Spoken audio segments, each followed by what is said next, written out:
Bonjour, mon nom est Jean Poirier, je suis le coordonnateur du CQSS, le Centre interuniversitaire québécois des statistiques sociales. Bonjour à nos collègues de l'Université Laval et de l'Université de Sherbrooke avec qui nous sommes reliés par visioconférence aujourd'hui. Donc, il me fait plaisir de vous souhaiter la bienvenue à ce premier séminaire de notre saison. Aujourd'hui, nous avons le grand plaisir d'accueillir M. Paul Makdissi de l'Université d'Ottawa. Donc, M. Makdissi a obtenu son doctorat en économie de l'Université Laval. Il a occupé plusieurs postes de professeur au département d'économie de l'Université de Sherbrooke, puis chercheur invité à l'Université d'Amsterdam. L'Université libre d'Amsterdam et depuis 2007, il est maintenant le professeur titulaire au département d'économie de l'Université d'Ottawa. M. Makdissi est spécialiste des questions de mesure de la pauvreté, de distribution de revenus et de politique publique. Et aujourd'hui, il nous entretiendra des fondements éthiques et économiques de l'analyse des politiques publiques. Donc, sans plus tarder, M. Makdissi. Alors, merci à tous d'être venus ici dans la salle. Merci aux collègues de Laval, Sherbrooke d'être venus. Bon, c'est un petit peu inconfortable la façon dont ils m'ont organisé avec un micro sur la tête. Je peux plus bouger pour être devant la caméra, ce qui n'est pas normalement ce que je fais. Je bouge beaucoup, mais ça va peut-être moins vous étourdir. Écoutez, le thème de mon séminaire d'aujourd'hui m'avait été demandé par M. Poirier lorsqu'on m'avait envoyé le email. On m'avait dit, pouvez-vous venir parler des fondements éthiques et économiques de l'analyse des politiques publiques? Là, je me demandais pourquoi ce titre-là. J'ai fouillé et j'ai trouvé que j'avais présenté quelque chose du genre à une association étudiante à l'Université de Sherbrooke il y a quelques années.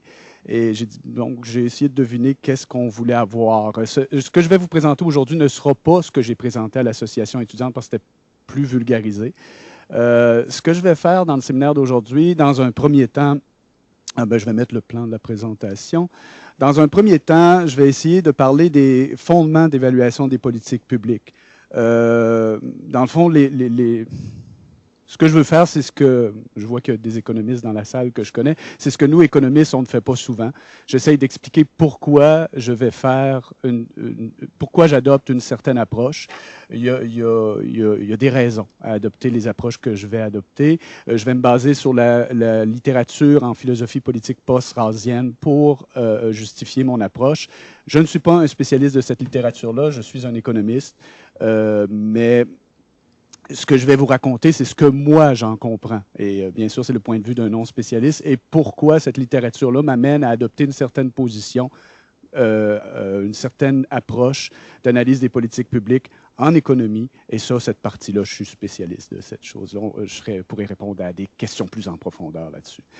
Une fois que j'aurais positionné mon approche comme ça, je passerai aux problèmes liés aux mesures d'impact. Quel genre de problèmes on rencontre? Ma présentation à ce niveau-là va être essentiellement verbale, donc la majorité des gens pourront nécessairement me suivre. Après, il y a une toute petite section que j'appelle modélisation mathématique. On est dans un centre de données statistiques. J'ai dit, je peux me permettre un peu de sortir quelques équations. Pour ceux que ça sera indigeste, j'essaierai de mettre un maximum de mots pour expliquer ce que les équations signifient. Mais je crois que c'est important de les présenter parce que les résultats qu'on utilise par la suite sont basés sur cette modélisation mathématique-là. Après, je propose deux illustrations. Une illustration qui est un peu les préliminaires d'un papier qu'on est en train de terminer avec Jean-Yves Duclos et Abdelkrim Arar de l'Université Laval sur les réformes de la fiscalité indirecte pro-pauvre. L'illustration qu'on est en train de faire de ce papier-là est faite avec des données mexicaines. Ce que je vais vous présenter, c'est tout simplement, comme le papier parle aussi de... Le papier est assez technique, je ne voulais pas amener tous les graphiques d'illustration. Ce que je vais vous présenter, c'est une petite illustration rapide qu'on avait faite préliminaire à l'aide de ces données-là pour voir comment est-ce qu'on peut rapidement à l'œil identifier des réformes qui seraient pro-pauvres. Et je vais expliquer ce que j'entends par pro-pauvre au cours du séminaire aussi. Finalement, comme je suis dans un centre de données canadien, j'ai dit qu'il faut peut-être faire une petite illustration avec des données canadiennes. Je m'étais amusé à faire une illustration sur l'impact distributif de la hausse des frais de scolarité au Québec. J'irai plus en détail, mais il y a un argument qui est souvent avancé que le financement des frais de scolarité, dans le fond, taxe les pauvres pour donner aux riches. L'hypothèse sous-jacente, c'est que les pauvres payent des impôts, ils n'envoient pas leurs enfants à l'université, les riches envoient leurs enfants à l'université. Et c'est logique comme raisonnement, mais il faut vérifier à l'aide des données si cette intuition-là de base est vérifiée. Ce que je vais montrer aujourd'hui, c'est que c'est mathématiquement impossible d'arriver à ce résultat-là avec les données québécoises, pas avec les données canadiennes. Et on essaiera de voir pour ça. C'est pas un grand projet de recherche, c'est un petit papier qu'on appelle une note que j'ai faite parce que je m'étais amusé à répondre à cette question-là, parce que je voulais expliquer à l'association étudiante de l'Université de Sherbrooke qu'ils avaient tort et que c'était régressif. Et je me suis aperçu qu'ils avaient raison et c'était progressif, le financement des frais de scolarité universitaire. Alors, j'ai gardé ça. Puis comme c'était contre-intuitif, le résultat que j'ai obtenu, j'ai décidé que je rédigeais quelque chose avec. Je suis à la phase finale là, de correction de la langue de ce papier-là que je devrais soumettre bientôt. Alors, je vous présenterai les petits résultats. Alors voilà, ça fait un portrait un peu de ce que je veux faire avec vous aujourd'hui.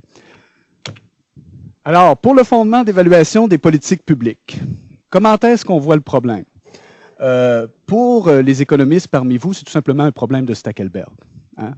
Il y a quelqu'un qui prend une décision en premier, qu'on appelle le gouvernement. En prenant ces décisions de politique, le gouvernement établit un cadre institutionnel et les acteurs sociaux réagissent à cette décision politique-là. C'est la structure dans laquelle on analyse ce genre de choses-là.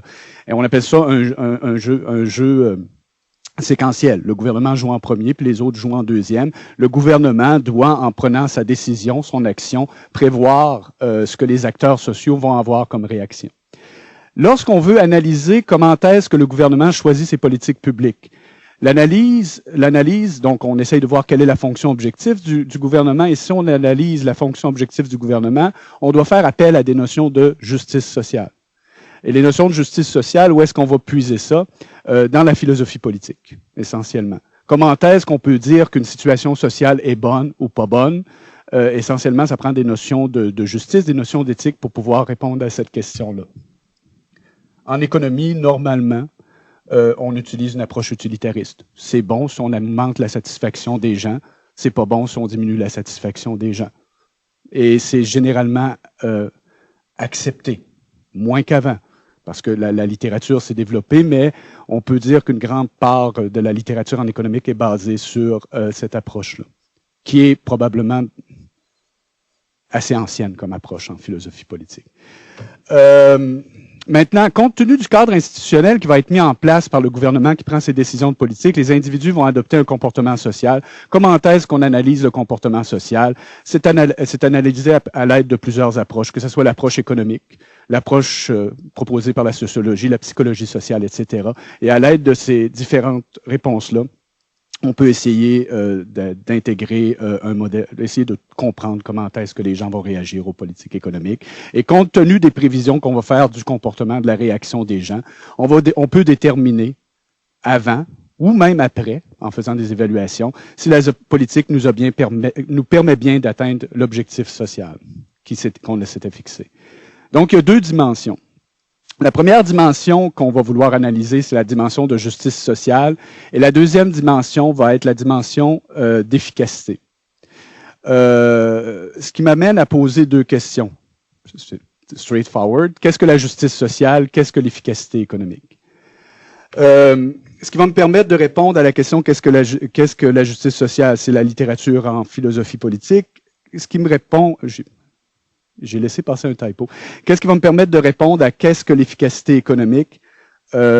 C'est en partie la littérature en économie. Malheureusement, la définition de l'efficacité économique telle que connue dans la littérature en économie ne correspond qu'à l'approche utilitariste de la justice sociale. Mais de façon straightforward, et c'est connu, c'est pas un énoncé que je fais ici, on peut généraliser, et je vous expliquerai comment, un critère d'efficacité similaire aux autres approches éthiques qu'on va voir. J'entre dans la question, qu'est-ce que la justice sociale? Première chose, je ne suis pas un spécialiste en philosophie politique, donc je ne reculerai pas trop loin. On va partir avec l'utilitarisme, quelques centaines d'années avant nous. Les philosophes Bentham et Mill avaient proposé d'évaluer si une situation était désirable ou pas désirable, en regardant quel impact cette situation-là a sur l'utilité des gens. Qu'est-ce qu'on entend par utilité? C'est le niveau de satisfaction que les gens retirent de la situation sociale, souvent par la consommation de biens de consommation. Si une situation A, il y a une somme des satisfactions, on suppose qu'on peut sommer ces satisfactions. Si on peut sommer les satisfactions dans la situation A et que cette somme-là est supérieure à la situation B, la situation A est meilleure que la situation B. Je fais une parenthèse tout de suite, je dis que beaucoup de la littérature en économie est liée indirectement à l'utilitarisme, mais elle n'est pas utilitariste. Les économistes, souvent, ne supposent pas qu'on peut additionner les satisfactions individuelles. Par contre, les règles, les mesures d'équivalent revenu du changement dans le bien-être d'un individu est profondément lié à ses choix individuels, donc à sa satisfaction individuelle dans le modèle théorique qui est proposé. Ce que j'en ai compris dans les années, en 1971, John Rawls sort son Théorie de la justice, qui est un livre extrêmement complexe. Je suis pas un spécialiste de Rawls. Ce que j'en ai compris, c'est que il propose d'évaluer la justice sociale, et des gens pourront me corriger, probablement qu'il y a des gens dans la salle qui connaissent ça mieux que moi. Il propose, entre autres, dans son livre, d'évaluer la justice sociale dans l'espace de ce que lui appelle les biens premiers. Les biens premiers étant tout ce qu'une personne normalement constituée devrait désirer. On a des biens premiers naturels, qui sont les talents, qui sont à notre disposition, la santé. Et il y a les biens premiers sociaux, la richesse, le revenu, les bases sociales du respect de soi, l'accès aux différentes positions sociales, etc. Et c'est dans la dimension des biens premiers sociaux que le jugement éthique va être posé. Les biens premiers naturels étant quelque chose qui est donné par la nature, donc qui n'est pas dû à la société. Essentiellement, ce que John Rawls propose comme théorie de la justice, c'est il y a une théorie qui est présentée en ordre lexical, c'est-à-dire qu'il y a des principes de justice qui ont priorité sur certains autres. Alors, son premier principe de justice, c'est my God, j'ai comme oublié. Son premier principe de justice, c'est une liberté égale à tous. Et donc, quand on parle de liberté égale, on parle de liberté en termes de droits humains, hein, liberté de réunion, ou liberté d'expression, etc. Deuxième principe de justice, et il est subordonné au premier. On juge les situations en regardant le premier critère. Et si on peut classer complètement les situations avec le premier critère, on arrête là. On passe au deuxième critère seulement si deux situations sont égales au premier critère. Deuxième critère, c'est l'accès aux différentes positions sociales. Et le troisième critère, c'est ce qu'on appelle le principe de différence. Et c'est sur ce principe qu'on retient Rawls beaucoup dans la littérature en économique. C'est une fois que les deux premiers critères sont égaux, on regarde quelle situation va maximiser le panier de biens premiers qui est à la disposition des moins bien nantis. En économie, souvent, on a traduit principe rawlsien par maximiser le minimum de l'utilité, mais Rawls est clair là-dessus, c'est pas l'utilité c'est pas le minimum d'utilité qui maximise, c'est bien les biens premiers. En faisant ça, il introduit une notion de responsabilité individuelle.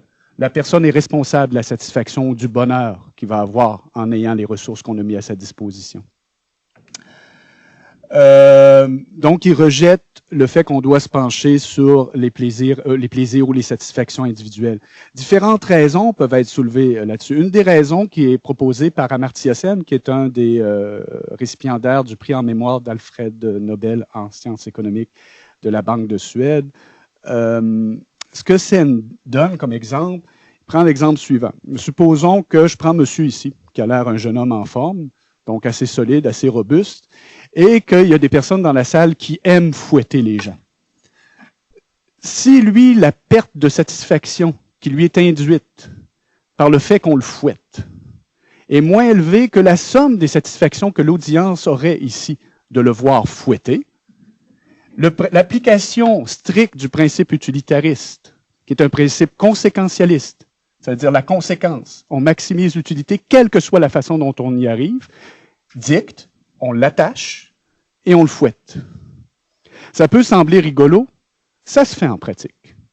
Quand on met des mesures où on restreint des libertés individuelles, et ça a déjà été fait au Québec, on lève des libertés individuelles, par exemple chez les groupes des assistés sociaux, pour satisfaire la population qui veut voir un contrôle, on applique ce genre de principe-là.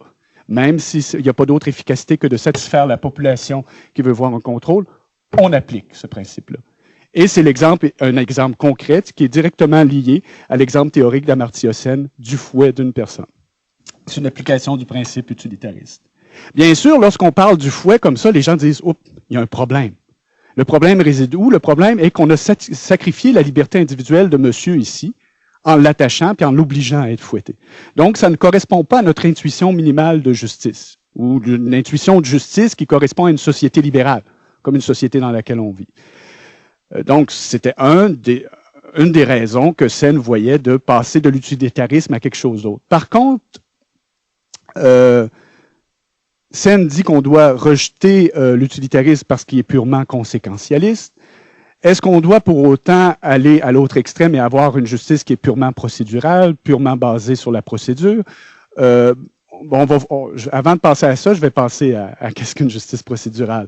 Suite à la théorie de la justice de Rawls, qui est parue en 71, beaucoup de la littérature philosophique qui a suivi s'ancre sur ce livre-là qui a été publié. Et un des livres qui a suivi, qui est une critique de la position rawlsienne, est le livre de Nozick, Anarchie, État et Utopie, qui est paru en 74, dans lequel Nozick, lui, propose de faire le jugement de justice sociale, non pas sur les paniers de biens premiers, donc sur une conséquence aussi qui est mise à la disposition des individus, mais sur la façon dont on arrive à cette situation-là.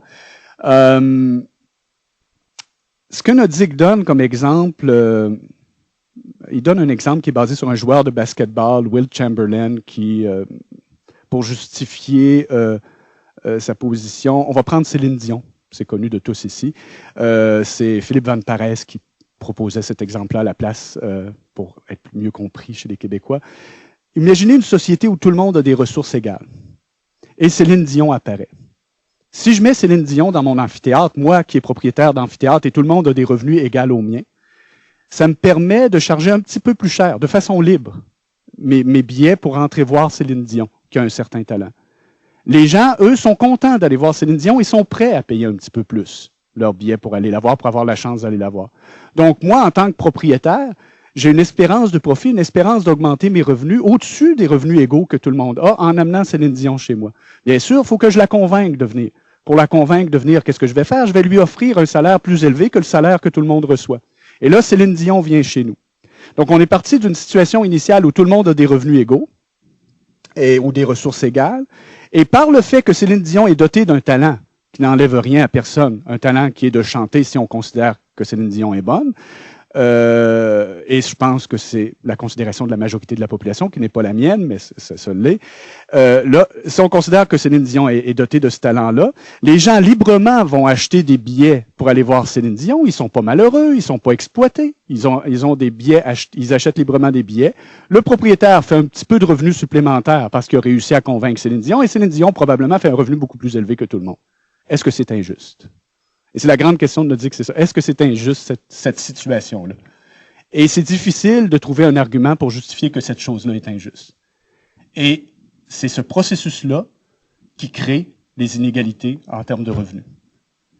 Et à ce moment-là, Nozick dit, ce n'est pas la conséquence, l'inégalité en termes de revenus qu'il faut regarder, mais la procédure qui va générer ça. Donc, son principe de justice, à Nozick, est purement procédural. Comment est-ce qu'on a généré cette distribution de revenus-là? La distribution de revenus en tant que telle n'est que la conséquence et ce n'est pas important. Ce que Nozick propose, c'est que tous les échanges entre individus doivent être faits de façon libre et consensuelle. Les individus ne doivent pas être contraints. Vous voyez tout de suite le problème. Si on contraint un individu à un certain échange, la procédure est violée, l'individu est contraint, il ne l'a pas fait librement, c'est injuste. L'impôt sur le revenu est une contrainte de donner une partie de son revenu à une tierce partie qui est l'État. Et pour Nordic, cette situation-là est injuste et doit être mise à son minimum. Donc, les libertariens, qui sont les gens dont la position éthique se rapproche de Nordic, veulent avoir comme État un État minimal, le minimum d'État possible. C'est ce que les gens appellent l'anarcho-capitalisme, le minimum de réglementation, le minimum d'intervention. Ce qui est intéressant, c'est que si on pousse la logique ultime de l'exploitation marxiste et qu'on le pousse à l'extrême, c'était quoi l'exploitation marxiste, si j'ai bien compris, je vais peut-être me faire taper sur les doigts, c'est, il y a un travailleur qui travaille, puis on prend une partie du fruit de son travail et on l'exproprie. L'exproprie par qui? Par un capitaliste. Le gouvernement social-démocrate fait exactement la même chose. Il prend une partie du travail du travailleur et l'exproprie pour le donner à l'État pour faire autre chose. Donc, pour Nordic, cette chose-là, et la pousser à l'extrême, cette expropriation-là du travail de l'individu, est foncièrement injuste. C'est pas ma position. J'essaie d'éclaircir quelles sont les positions de ce que moi j'ai cru comprendre de ce que les gens énonçaient. Ma position est peut-être plus complexe ou plus floue que ça dans ma tête. Donc, ce qu'on voit, c'est que d'un côté, on peut juger la conséquence, et on a vu que juger purement la conséquence au niveau de l'utilité pouvait poser problème. D'un autre côté, on peut juger seulement la procédure. Là, Sen donne un autre exemple. Imaginons la chose suivante. Toujours monsieur ici s'en va à Québec. Il a un cellulaire sur lui. Je ne connais pas le numéro de cellulaire. J'apprends, en discutant avec des gens dans la salle ici, qu'il y a un groupe de jeunes écervelés qui l'attendent à Drummondville, qui vont le tabasser. Et c'est organisé. Je peux l'avertir si j'ai son numéro de cellulaire. J'ai pas son numéro de cellulaire et la seule façon pour moi de l'avoir, c'est d'aller chez madame ici, qui n'est pas chez elle. Je le sais que le numéro de cellulaire est sur son frigidaire. Si je casse la fenêtre et je rentre chez elle, je vais avoir le numéro de cellulaire, je peux l'appeler. En rentrant chez elle sans son autorisation, en cassant la fenêtre, en violant sa propriété privée, j'enfreins la procédure qui me dit elle devrait consentir à ce que j'aille chez elle. Et je le fais sans son consentement et j'avertis monsieur qui va se faire tabasser. Est-ce que c'est injuste de faire ça? J'ai violé la procédure. Madame n'a pas approuvé que j'aille chez elle, mais je le fais tout de même. Donc, intuitivement, tout le monde va dire, oui, va casser la fenêtre, on lui parlera après, va chercher le numéro, puis avertis-le qu'il va se faire tabasser sur la route. Donc, on voit ici que l'intuition de base nous dit que regarder seulement la procédure peut aussi poser problème. Peut-être que la vérité est quelque part entre les deux. Peut-être que la vérité est quelque part entre les deux, c'est ce que je me dis, mais là, c'est la position d'un néophyte. Maintenant, j'amène dans la littérature celui qui est le plus proche de moi, l'économiste qui a écrit là-dessus, Amartya Sen. Amartya Sen dit, lui, Rawls a raison en rejetant l'utilitarisme. La société n'a pas à se soucier que les gens soient heureux ou malheureux. C'est leur problème, c'est leur responsabilité individuelle, si on leur procure les ressources. Par contre, il croit que Rawls va beaucoup trop loin, parce que, dans le fond, quand on rejette le fait qu'on doit juger sur la capacité d'être heureux ou malheureux, on rejette les différences individuelles sur cette façon-là de générer la satisfaction. Et quand Rawls propose d'aller sur les biens premiers, il rejette cette hétérogénéité-là entre les individus parce que s'il n'y avait pas cette hétérogénéité-là, en regardant les ressources, on pourrait analyser le niveau de satisfaction. Ce que Sen dit, c'est bien de rejeter cette hétérogénéité-là, mais Rawls va beaucoup trop loin. Il y a certaines considérations qui peuvent être prises en compte, qui vont faire qu'on veuille tenir compte de certaines différences entre les individus. Par exemple, si je donne un certain montant de ressources à Paul Makdissi, à moi, et que je donne le même montant de ressources à quelqu'un qui souffre d'un handicap physique tel qu'il faut qu'il fonctionne en chaise roulante, il est clair pour tout le monde qu'avec le même montant de ressources, ces deux personnes-là ne peuvent pas agir de la même façon en société, n'ont pas les mêmes choix. Et là, on ne regarde pas le niveau de satisfaction qui est atteint, mais leur capacité, leur liberté à fonctionner en société.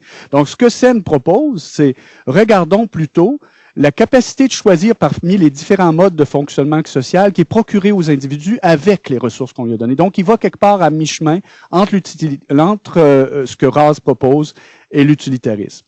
Rapidement, je vais passer par-dessus ce que j'ai survolé comme... Sen est peut-être la façon dont moi je juge le plus, malgré que c'est peut-être pas parfait, c'est pas clair dans ma tête, mais c'est peut-être ce qui se rapproche le plus de moi. Mais seulement pour faire justice, il y a Dworkin en 81 qui lui va formaliser beaucoup plus la notion de responsabilité individuelle face au bonheur qui était inhérente à la discussion de Rawls et de Sen. Et il propose l'égalisation des ressources comme critère de justice. Quand il parle d'égalisation des ressources, la plupart de ces théories-là sont développées avec une approche contractualiste, hein, c'est-à-dire les gens ne savent pas qui ils vont être dans la société, ils n'existent pas encore, ils signent un contrat, puis après ça, ils existent. Un petit peu comme Rousseau avait fait à l'époque, si je ne me trompe pas. Et ce que Dworkin propose, lui, c'est l'égalisation des ressources, mais il dit l'égalisation des ressources, strictement dit, est impossible parce que certaines ressources ne sont pas transférables. Par exemple, ma santé physique n'est pas transférable en partie envers monsieur ou sa santé envers la mienne. Je ne peux pas transférer une partie de mes jambes envers un handicapé. Donc, ce que Dworkin dit, imaginons que derrière le voile de l'ignorance, avant d'exister, on ait signé des contrats qui nous protégeaient contre les mauvaises situations. Quel montant de ressources additionnelles dans d'autres dimensions devrait être versé pour me compenser certains manques de ressources dans une certaine dimension, comme les capacités physiques, par exemple, ou mentales.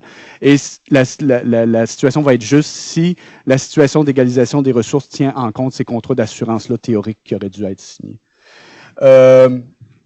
Par la suite, des philosophes comme Arneson Cohen ont proposé plutôt que l'égalisation des ressources, l'égalisation des opportunités. Il y a une littérature en économie du choix social qui s'est développée par rapport à cette chose-là. Arneson parle d'égalité d'opportunités de bien-être, Cohen d'égalité sur les avantages sociaux. Une chose que je connais moins, Van Parijs, parle plutôt de liberté effective par rapport aux libertés formelles, ça veut dire les libertés que les gens peuvent effectivement exercer. Ce que je sais de Van Parijs, c'est que lui-même est philosophe, mais sa position philosophique se concrétise par une position de politique concrète. C'est le seul dans cette liste-là qui adopte une position politique très claire. Il préconise l'instauration d'un revenu qu'on appelle basic income, un revenu de citoyenneté, qui est une des choses qui avait été proposée par l'ADQ et qui avait été proposée par l'Union des forces progressistes à l'époque. La différence entre les deux partis étant le niveau de ce revenu qui serait versé à tout le monde.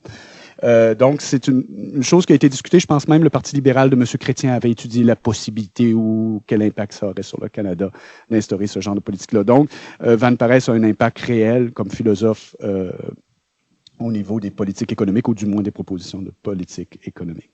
Ça, c'est sur qu'est-ce que la justice sociale. Moi, la position que je vais adopter, je vais essayer de parler de les capacités des gens de choisir parmi différents modes de fonctionnement sociaux. Je vais essayer de montrer comment est-ce que les maths que je vais développer se lient à cette chose-là ici. D'un autre côté, qu'est-ce que l'efficacité économique? C'était la deuxième question que j'avais posée. Traditionnellement, en économie, tout le monde étant ici des chercheurs en sciences sociales, vous avez tous fait des cours d'économie probablement, ne serait-ce qu'au niveau introduction au bac. Vous vous souvenez, ou vous vous souvenez peut-être pas, que l'économiste définit l'efficacité comme étant une situation dans laquelle il est impossible d'augmenter la satisfaction de quelqu'un sans diminuer la satisfaction d'un autre. S'il est possible d'augmenter la satisfaction d'individus en le restant les autres inchangés, on va vouloir augmenter cette satisfaction-là. Et tant qu'il y a des possibilités comme ça, on va vouloir pousser dans la direction des augmentations des satisfactions. Malheureusement, quand on pose un critère d'efficacité dans l'espace des satisfactions, on est implicitement lié à une philosophie de type utilitariste qui juge dans l'espace des utilités ou des niveaux de satisfaction. Donc, si on passe aux autres philosophies politiques, et c'est tous les organismes internationaux ont passé à une approche par les capacités de choisir à la scène. Les rapports les plus récents de la Banque mondiale font beaucoup référence à ça. L'ONU fait référence à ça dans ses rapports. À ce moment-là, on ne peut plus adopter un critère d'efficacité qui est basé sur les comparaisons, dans le fond, de satisfaction individuelle, puisque ce n'est plus la fonction objective de la politique publique. Donc, on peut tout simplement, et de façon straightforward, en tout cas, tout le monde a compris, généraliser ce principe d'efficacité parisienne aux autres dimensions. Il n'est pas possible d'augmenter la capacité de choisir de quelqu'un sans diminuer celle d'un autre. Il n'est pas possible d'augmenter le panier de biens premiers de quelqu'un sans diminuer celui d'un autre. Ou il n'est pas possible d'augmenter les libertés formelles de quelqu'un sans diminuer celles d'un autre. Alors, ça deviendrait ça, le principe d'efficacité. Ça fait le tour de mon introduction. où est-ce que je me situe. Maintenant, on va passer à ce que moi je connais comme il faut, et là, je suis très ouvert aux questions sur cette partie-là. Donc, la principale question qu'on va essayer de poser aujourd'hui, c'est quel est l'impact des changements de prix de certains biens, parce que le genre de politique que je vais regarder avec vous aujourd'hui, ça va être les politiques qui font varier les prix des biens. Quel genre de politique fait varier les prix des biens? Les politiques de tarification d'Hydro-Québec sont une politique qui va faire varier les prix des biens. C'est pas ça qu'on va regarder aujourd'hui. Les politiques de taxation font varier les prix des biens. Lorsque j'augmente ou je diminue la TPS, ça change le prix des biens. Lorsque j'instaure une taxe d'assises, que je l'augmente ou la diminue sur l'essence, sur l'alcool, ça change le prix des biens. Lorsque je mets un tarif d'importation, ça change le prix des biens. Lorsque j'exempte de la TPS ou de la TVQ certains biens comme la nourriture, ça change le prix d'un bien. Donc, c'est ce genre de questions-là qu'on va se poser aujourd'hui. Je vous ai donné des exemples canadiens. On va regarder tout à l'heure dans les illustrations des exemples mexicains. Et je vous ferai un petit peu le contexte tel que je le connais. Je ne suis pas un spécialiste de l'économie mexicaine, mais j'ai regardé un peu quand j'avais fait ces exercices-là. Et on va regarder aussi un exemple canadien. Le prix du bien qu'on va regarder, c'est les frais de scolarité.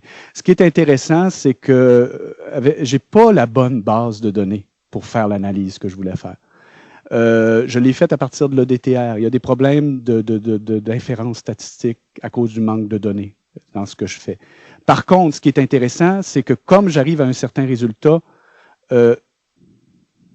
le seul problème que je peux avoir, c'est les intervalles de confiance sur mon résultat que je ne suis pas allé voir, parce que j'ai fait ça une petite note. Mais ce que ça démontre, du moins, c'est que l'argument inverse est certainement faux. Et c'est l'argument inverse sur lequel le changement de politique du gouvernement provincial a été en partie basé. Il y a beaucoup d'autres arguments dans lesquels je ne rentrerai pas. Je vais me contenter aujourd'hui de parler de ce que je connais, les impacts sur la distribution de revenus. Quand on parle d'éducation, il y a des milliers d'autres impacts qu'il faut tenir en compte et je n'en parlerai pas.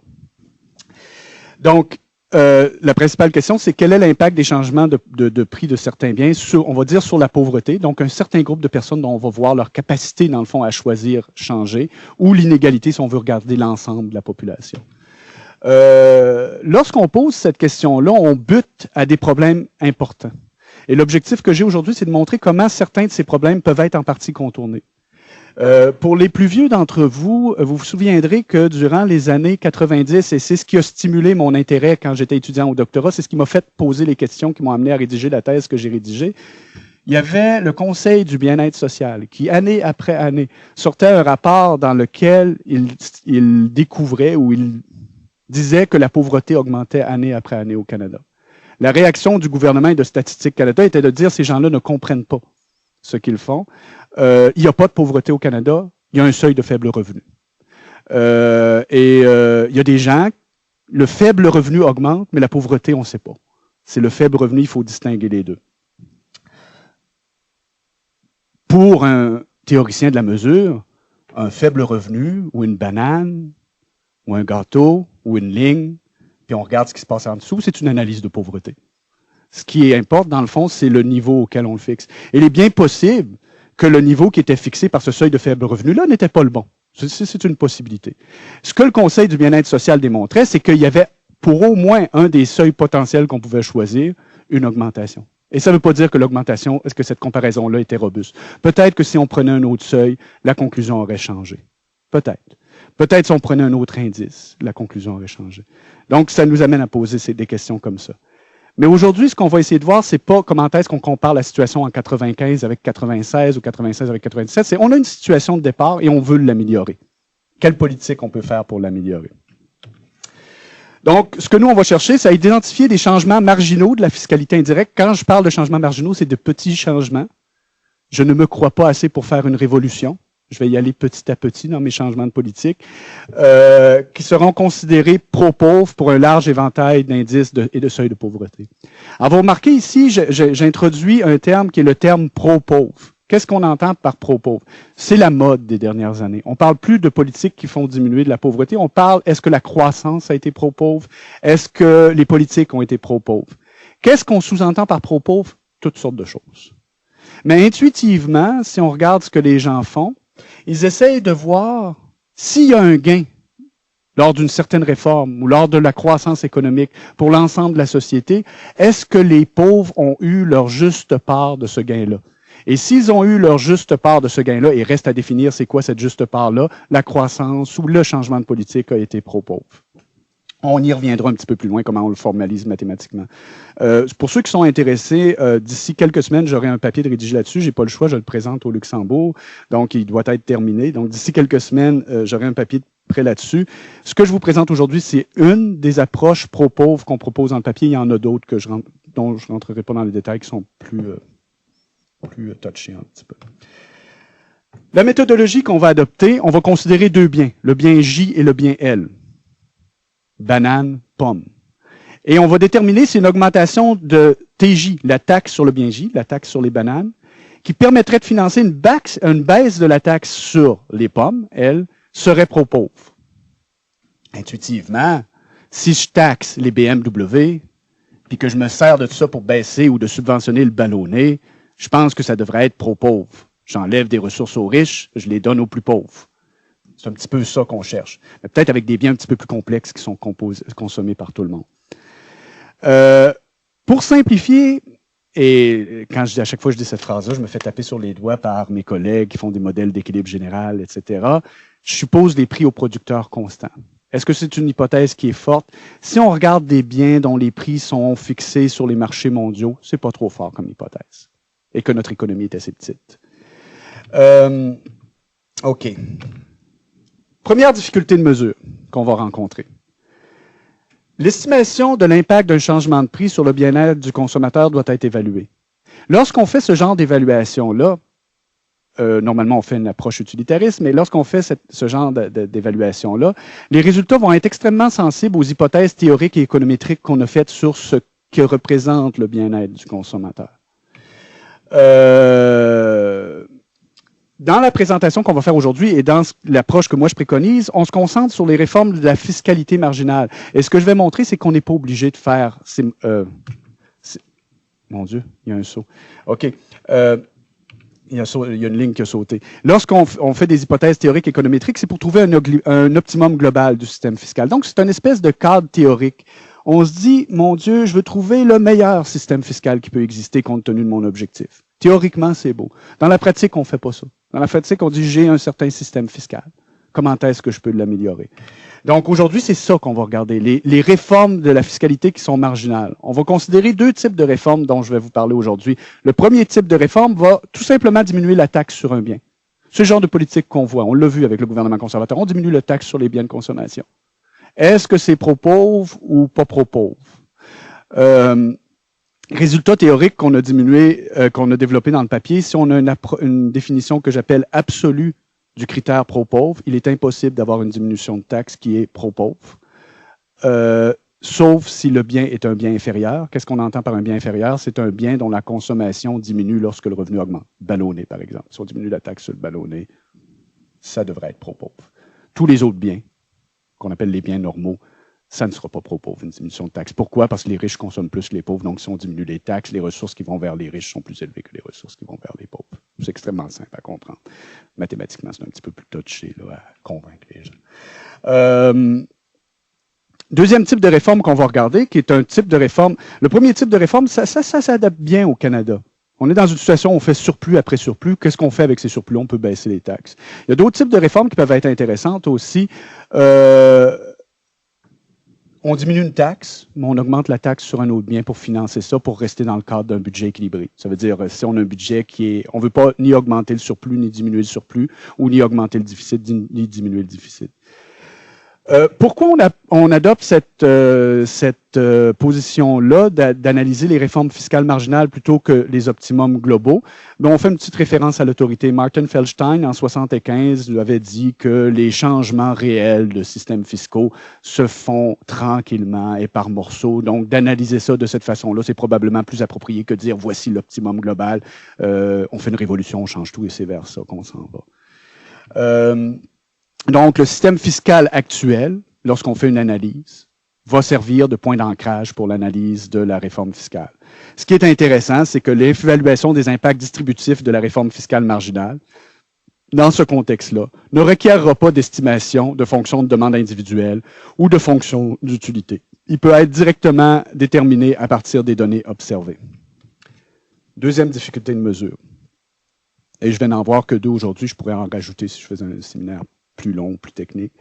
Ça va être le choix d'un indice ou d'un seuil de pauvreté. J'en ai parlé tout à l'heure. Lorsque le Conseil du bien-être social choisissait le seuil de faible revenu comme seuil de pauvreté, ils étaient critiqués sur ce choix-là qui était supposément trop élevé. L'Institut Fraser faisait faire à la même époque des rapports par le professeur Sarlo qui utilisait un seuil beaucoup plus faible. Et lui, il était critiqué parce que le seuil était plus faible. Donc, un et l'autre rejetaient leurs résultats parce qu'ils utilisaient différents seuils. Je fais une parenthèse. En utilisant un seuil plus faible, il est impossible, et ça je l'ai démontré dans un article que j'ai fait avec Yves Groslo, qui a été publié, de dire sur cette période-là que la pauvreté a augmenté parce que le résultat était vrai pour tous les seuils de pauvreté. Ce que le professeur Sarlo faisait pour arriver au résultat inverse, c'est qu'il prenait un point dans le temps beaucoup plus loin, en arrière. Puis il disait, voyez, la pauvreté a diminué. Il ne regardait pas ce qui se passait sur les dernières années. Et avec cette logique-là, on peut retourner à l'homme des cavernes aussi, puis dire aujourd'hui, on est beaucoup mieux qu'à l'époque de l'homme des cavernes. Je veux dire, il retournait dans les années 50. Mais donc, les deux ne parlaient pas de la même chose. Et c'est pour ça qu'ils avaient des résultats différents. Donc, le choix d'un seuil peut poser problème. C'est un jugement essentiellement normatif. Il n'y a pas personne qui a raison. C'est différents jugements de valeur, c'est tout. Et le choix aussi d'un indice. Et ça, le débat n'avait pas lieu là-dessus. Le choix d'un indice peut porter problème. Les gens, lorsqu'ils analysent la pauvreté, choisissent de regarder la proportion de pauvres. Hein? J'en avais 12%, maintenant j'en ai 12,3%. Ça a augmenté de 3%. Qui a dit que c'est comme ça qu'il fallait évaluer la pauvreté? Je vais vous donner un exemple. Imaginez que je suis un gouvernement conservateur et que je veux diminuer la pauvreté. Mes valeurs en tant que gouvernement, et c'est des valeurs qui sont défendables, sont des valeurs qui sont basées sur le travail et non pas sur des personnes qui obtiennent le revenu autrement que par le travail. Donc, une chose que je peux faire, c'est couper les prestations de soutien de revenus aux personnes qui ne travaillent pas. Ces personnes-là sont de toute façon bien en bas du seuil de pauvreté.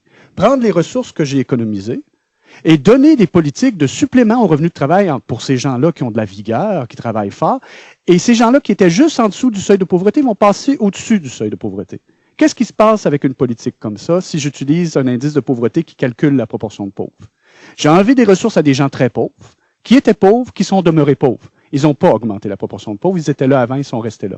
Avec ces ressources-là que j'ai prises, je les ai données à des gens qui étaient initialement pauvres, que j'ai fait passer au-dessus du seuil de pauvreté. J'ai diminué la pauvreté, j'ai atteint mon objectif. Est-ce que c'est nécessairement ça qu'on veut comme politique pour faire diminuer la pauvreté? J'en suis pas certain. Donc cet indice-là, en regardant sa structure mathématique telle que je viens de vous la décrire, n'est certainement pas un bon indice de pauvreté. Pourtant, c'est l'indice le plus utilisé lorsqu'on regarde la littérature pratique. Et pourquoi il est le plus utilisé? Parce que c'est simple d'expliquer à un fonctionnaire ou à un décideur politique, ben c'était 12%, maintenant c'est 12,3%. C'est simple, mais c'est mauvais. C'est un mauvais portrait de ce qui se passe. Donc, il peut y avoir d'autres indices qui incorporent plus d'informations, notamment sur la profondeur de la pauvreté. Si je regarde la profondeur de la pauvreté, ceux qui étaient pauvres, qui sont restés pauvres, leur profondeur a augmenté. Et il y a aussi des indices qui vont tenir compte de l'inégalité dans la façon dont cette profondeur-là est distribuée. C'est plus grave si j'enlève 100 $ aux plus pauvres des pauvres que si j'enlève 100 $ aux plus riches des pauvres ou aux moins pauvres des pauvres. C'est mieux si j'ai 100 $. Imaginez que j'ai 100 $ à donner, j'ai deux pauvres, un qui est extrêmement pauvre puis un qui est proche du seuil de pauvreté. Si je fais un vote ici puis je dis auquel des deux on le donne, c'est le seul 100 $ qu'on a. Je pense que la majorité, j'ai peut-être tort, mais en tout cas, moi, je choisirais de le donner aux plus pauvres des pauvres. Et si, verbalement, je dis tel genre que ceci est mon choix, je dois mathématiquement avoir un indice qui me dit ça, c'est meilleur. Comment est-ce qu'on dit ça, c'est meilleur? C'est que si on fait cette politique-là, l'indice diminue plus que si je le donne aux moins pauvres des pauvres. Donc, avec ces jugements de valeur-là qu'on a sur comment est-ce qu'on définit la pauvreté, comment est-ce qu'on choisit le seuil de pauvreté, on va arriver à des résultats différents si des analystes ont des jugements de valeur différents. Donc, c'est exactement ce que je dis ici. La stratégie qu'on a, nous, c'est que plutôt que d'utiliser un indice en particulier, on va essayer de trouver, est-ce qu'il y a des situations où je ferais diminuer la pauvreté de façon certaine? Quel que soit l'indice, quel que soit le seuil. Et s'il y a des situations comme ça, c'est le fun, parce que ça évite le débat. On dit ça a diminué pour quel que soit votre jugement de valeur. Bon, on a réglé le problème, c'est sûr que c'est ça qu'il faut faire. On le propose et ça marche. Je veux dire, on a fait plusieurs papiers. Tout ce que je fais comme recherche dans les 10 dernières années, c'est ce genre de choses-là. On a proposé des papiers sur la fiscalité indirecte, sur les programmes de transfert. On a proposé des papiers sur les tarifications des services d'utilité publique. On a ratissé pas mal large. Et oui, on trouve des situations où c'est faisable. Mais c'est dur d'expliquer ça à des fonctionnaires. Je m'excuse s'il y a des fonctionnaires dans la salle. C'est extrêmement difficile. Ce qui est comique, puis je pense que ça mérite une petite parenthèse ici, j'essayais d'expliquer, j'étais avec des collègues, j'essayais d'expliquer qu'un indice de pauvreté qui tenait compte de l'inégalité était un bon indice de pauvreté. Et j'avais un collègue en face, qui n'était pas économiste, qui me disait, non, moi, je préfère utiliser la moyenne d'écart de pauvreté parmi les pauvres comme indice de pauvreté. Et la moyenne d'écart de pauvreté, qu'est-ce qu'il faisait, le type? C'est que, et là, je vais vous parler comment est-ce qu'on peut construire un mauvais indice. C'est qu'il regardait les pauvres. Et parmi les pauvres, c'est quoi la moyenne de manque qu'ils ont pour atteindre le seuil de pauvreté? Puis il dit, c'est le fun parce qu'avec ça, je vois la profondeur. Et moi, je lui dis, non, tu peux pas faire ça. Et il me dit, pourquoi? Je dis, regarde, j'ai dit, tu as un bassin de pauvres, leur revenu reste inchangé. Tu as une personne non pauvre. Je la prends, je la descends pauvre, mais juste en dessous du seuil de pauvreté. J'ai rajouté une personne dans le groupe. Intuitivement, ça, c'est une augmentation de la pauvreté. J'ai rajouté un pauvre. Mais si je fais ça, c'est comme rajouter quelqu'un qui a 99% dans une classe, ça fait augmenter la moyenne du groupe. Mais si je rajoute quelqu'un qui est pauvre, mais juste un petit peu, ça fait diminuer la moyenne de l'écart de pauvreté. Et donc, son indice, face à cette personne-là qui devient nouvellement pauvre, indique une diminution de la pauvreté, alors qu'on a rajouté un pauvre, le reste étant échangé. Donc, c'est un mauvais indice. Donc, c'est extrêmement important de voir qu'est-ce qu'on fait avec les indices qu'on travaille avec. Bon. Donc, OK, on est rendu là. Maintenant, on va dans la modélisation mathématique. Je vais essayer d'être le plus... Je ne sais pas quelles sont les connaissances mathématiques. Probablement, vous travaillez tous avec des statistiques, vous devez en connaître assez bien. Je vais dénoter par Q le vecteur de prix de K biens, autant de biens que vous voulez. Un vecteur de prix, c'est quoi? C'est une liste de prix, tout simplement. C'est la liste de tous les prix qu'il y a dans l'économie. T, ça va être le vecteur de taux de taxation, donc la liste des taux de taxes qui sont applicables sur ces biens-là. C'est assez général comme façon de décrire. On va supposer que le prix du producteur est égal à 1. Qu'est-ce que c'est le prix du producteur? C'est la partie du prix que le consommateur paye qui va au producteur. Le reste, c'est la taxe. On va supposer qu'il est invariant à la taxation. Qu'est-ce que ça veut dire s'il est invariant? Change la taxation, ce qui est reçu par le producteur ne change pas. Ça veut dire qu'on suppose que ce bien-là, le prix est fixé sur les marchés mondiaux. Avec des économies assez ouvertes au commerce international, ça peut être raisonnable. Est-ce que c'est restrictif de dire que le prix est égal à 1? Le prix de tout, parce que la première réaction, c'est de dire est-ce que le prix de tous les biens est égal à 1? Non. Mais il s'agit de normaliser pour les mettre toutes égales à 1. On regarde la quantité du bien qui fait en sorte que son prix est égal à 1, puis on utilise ces quantités-là comme quantité de base sur laquelle on analyse. Dans ce contexte-là, le prix d'un bien va être égal à 1 plus le taux de taxation. Une variation du prix du bien va tout simplement être égale aux variations de la taxe sur le bien. On suppose que le revenu des consommateurs est exogène. J'ai présenté ça dans un séminaire d'économie du travail à l'Institut Tinbergen en Hollande. Ils ont sursauté. Les économistes du travail n'aimeront pas ça. Mais pour le bien de ce que je fais ici, on suppose qu'il est exogène. On peut faire d'autres cadres où est-ce que ça ne l'est pas. On va supposer que les revenus sont distribués sur un intervalle qui va de 0 jusqu'à A. Je vais dénoter par la fonction petit xi la consommation du bien I pour quelqu'un qui a un revenu de Y. J'enlève de la présentation ici l'hétérogénéité dans les gens au même niveau de revenu. Ça peut être introduit pour faire l'inférence statistique dans un autre contexte. Et je dénote par le grand FY la distribution cumulative du revenu nominal. C'est tout simplement, comme tout le monde fait des stats ici, c'est quoi le grand F de Y? C'est la distribution de probabilité cumulative là, que vous voyez en statistique. Je définis aussi ma consommation per capita du bien I, qui est tout simplement la somme de toutes ces consommations individuelles-là à différents niveaux de revenus sur tout l'intervalle de revenus, en tenant compte de la proportion de population qui est partout. Je vais définir par YR le revenu réel. Quand on regarde une politique qui change les prix, les revenus des gens ne changent pas. Puis on parle de changement de la pauvreté. Si on regarde le revenu nominal en tant que tel et qu'on garde un seuil de pauvreté inchangé, suite à un changement de politique comme ça, il n'y a aucun changement. La pauvreté n'a pas changé. Ce qu'il faut voir maintenant, c'est comment est-ce que, avec le même revenu, étant donné que les prix ont changé, je peux consommer plus, ma pauvreté ou mon bien-être a changé. Puis je suis en train de prendre beaucoup de temps, ce que je vois.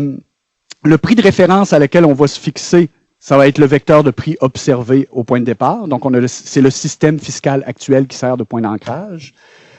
Comment est-ce que le changement de la taxation sur le bien I va affecter le bien-être de consommateurs? Extrêmement simple. C'est un résultat en théorie économique que je ne démontrerai pas, qui est basé sur le théorème de l'enveloppe. tout simplement, dans ce contexte-là, c'est égal à la consommation du bien I à ce niveau de revenu-là. Le grand X, qui est la consommation moyenne dans la population, va être le gain de bien-être moyen suite à la baisse de la taxation. Donc, le gain de bien-être individuel est donné par l'observation du niveau de consommation de l'individu à un niveau de revenu. Le gain pour l'ensemble de la population est donné par la consommation moyenne de ce bien-là. On a regardé le bien-être individuel, on doit regarder le budget public rapidement. On suppose une certaine recette de taxation indirecte pour le gouvernement. On fait des manipulations dans lesquelles je ne rentrerai pas. On définit un paramètre gamma, et c'est tout ce que je veux que vous retenez ici, le paramètre gamma, qui est tout simplement nous dit de combien est-ce que je dois changer ma taxation sur le bien J pour financer exactement ma baisse de taxation sur le bien I. Et que le budget reste équilibré. Et ça dépend de quoi? Ça dépend de la consommation totale du bien I, ça dépend de la consommation totale du bien J, et ça dépend des variations de consommation totale de tous les biens dans l'économie qui sont induites par les changements de prix. La neutralité budgétaire va impliquer le résultat que j'ai en bas ici. Ça veut dire que le changement de QJ doit être fait dans une certaine proportion qui est liée à ce paramètre d'efficacité économique par rapport au changement du prix du bien I. Mesures de pauvreté. Les classes de mesures de pauvreté que je vais considérer sont des classes de mesures additives. Qu'est-ce que je veux dire par mesure additive? Une mesure de pauvreté va être additive si la pauvreté pour l'ensemble de la société est la somme des pauvretés subies individuellement par les individus. Est-ce que c'est les seuls indices de pauvreté qui existent? Non, il peut y en avoir d'autres. Pourquoi j'aime les indices de pauvreté additifs? Pour la raison suivante. C'est les seuls indices de pauvreté qui vont être cohérents avec une politique décentralisée de lutte à la pauvreté. Si on utilise un indice de pauvreté qui n'est pas additif, il a été démontré qu'il est possible que l'île du Prince-Édouard fasse une politique qui fait diminuer la pauvreté à l'île du Prince-Édouard, mais qui aurait pour conséquence de faire augmenter l'indice pour l'ensemble du Canada. Pour être sûr qu'une diminution de l'indice pour l'île du Prince-Édouard, toutes choses étant égales par ailleurs, fait diminuer l'indice de façon certaine pour l'ensemble du Canada, il faut que l'indice de pauvreté soit additif. Donc, c'est pour ça que j'aime me concentrer sur ce genre d'indice-là. Pour d'autres raisons, on peut vouloir en choisir d'autres. Pour d'autres raisons. Notamment, je parlais de la capacité des gens à fonctionner en société. Cette capacité-là est basée sur des comparaisons. Et quand le bien-être d'une personne change, c'est possible qu'il faut tenir ça en compte pour évaluer le total. Donc, le fait que ça soit additif, c'est peut-être pas, donc séparable, c'est peut-être pas la chose qu'il faut faire. Ou la seule chose qu'on peut faire. Je suppose que mon seuil de revenu est dans l'espace des revenus réels. Pas mon seuil de revenu, mais mon seuil de pauvreté est dans l'espace des revenus réels, de telle sorte que le changement de prix ne l'affecte pas. Donc, le changement de prix n'affectera pas le seuil de pauvreté, mais va affecter le revenu réel des individus. Ma fonction de pauvreté, le petit p ici, est la pauvreté qui est perçue par un individu avec un revenu Y si le seuil de pauvreté est Z. Ça va être égal à 0 pour toute personne qui a un revenu supérieur au seuil de pauvreté. Et ici, j'ai des propriétés sur cette fonction P-là qui sont énoncées. Tout ce que ça me dit ici, c'est que dans la classe que je vais considérer, je veux que mon indice de pauvreté soit sensible à la profondeur de pauvreté d'un individu et soit sensible à l'inégalité dans la façon dont cette profondeur-là est distribuée entre les gens. Pour avoir ça, je dois avoir certaines propriétés que je dois imposer sur les dérivés de cette fonction-là, les dérivés partiels. C'est tout ce que ça dit ici. Et la nullité de la mesure au seuil de pauvreté pour qu'il y ait une bonne connexion. Là. Ça permet de faire annuler des choses dans les démonstrations. Je ne rentrerai pas là-dedans aujourd'hui. Premier résultat, qui n'est pas un de nos résultats, Duclos et Wadon, je mets 2004, mais je pense que c'est 2007 ou 2008 maintenant, parce que c'était un working paper. Maintenant, il est paru dans Social Choice and Welfare. J'aurais dû changer, je n'ai pas fait attention. Montre que la variation, ici vous voyez la variation de l'indice plus petit que 0, je vais le dire en mots, que lorsqu'on passe de la situation A à la situation B, ce changement-là est pro-pauvre pour tous les indices de pauvreté qui font partie de cette classe et pour tous les seuils de pauvreté qu'on peut imaginer entre 0 et Z+. Z+, mettez-le à 25 000 $ au Canada, par exemple. On dit tout ce qui est en bas, ça peut être un seuil de pauvreté. Si et seulement si, et là, je ne les ai pas définis, une certaine courbe de dominance qui correspond tout simplement à la distribution cumulative des revenus. Pour le revenu évalué à Z multiplié par 1 plus G, G étant le taux de croissance moyen des revenus, est plus petit égal en tout point à la courbe de dominance dans la situation A, qui est la cumulative des revenus dans la situation A. Donc, en comparant les distributions cumulatives d'un revenu dans la situation A avec un revenu transformé dans la situation B, on peut déterminer si c'est pro-pauvre, le changement de la croissance. Nous, on veut pas parler de regarder deux distributions de revenus, mais on veut regarder une certaine distribution et voir comment est-ce qu'on peut l'améliorer. Ce qu'il faut noter, c'est que dans ce que Duclos et Wadon font, ils ne comparent pas le revenu Y avec, dans la situation B avec le même niveau de revenu à A, mais ils transforment le revenu pour tenir compte. Et essentiellement, qu'est-ce qu'ils font? Ils posent la question, il y a eu un gain pour l'ensemble de la société. Est-ce que à chacun des niveaux de revenus-là, on a au moins ce gain-là? C'est ça qu'ils font en faisant cette transformation-là. Alors, la question qu'on se pose ici, c'est comment déterminer sur une réforme fiscale et pro-pauvre? Alors, la question, c'est est-ce que l'augmentation relative du revenu réel des pauvres est supérieure ou inférieure à la moyenne? Donc, lorsqu'on prend l'impact que j'avais décrit tout à l'heure, qui était l'impact individuel qui était donné par la consommation individuelle, on doit ajuster cet impact-là pour tenir compte du gain moyen dans la population. Alors, ma variation de revenu réel qui est causée par une taxe TI, quand je le mets dans un contexte pro-pauvre, est donnée par l'équation qui est ici, donc que je transforme par le gain moyen dans la population. Donc, je regarde le gain au niveau de revenu Y qui est donné par la consommation du bien à ce niveau de revenu-là par rapport au niveau de revenu, et je le compare au gain moyen qui est donné par la consommation moyenne divisé par le revenu moyen. Et c'est en comparant ces choses-là que je peux déterminer si au niveau Y, il y a eu un gain ou une perte. Donc, l'impact par la pauvreté individuelle va être donné par l'équation qui est ici. Je regarde le gain que j'ai déterminé en haut, et lorsque ce gain-là, je le pondère par... On voit ici P avec un indice 1, c'est la dérivée de l'indice de pauvreté. Donc, on regarde ce gain-là individuel de revenu réel. Comment est-ce qu'il se traduit en diminution de la pauvreté pour l'indice de pauvreté à ce niveau de revenu-là? L'impact total est donné par quoi? Tout simplement en sommant ce gain individuel-là sur l'ensemble de la distribution de revenus. Et pour sommer ça, je définis ici des courbes que j'appelle Consumption Dominance Curve for Relative Pro-Poor Policy, c'est pour cela R en haut, et elle est définie mathématiquement de la façon suivante, ce que je mets ici. Ça tient compte de cette espèce de gain-là individuel tel qu'on l'a défini un petit peu plus haut.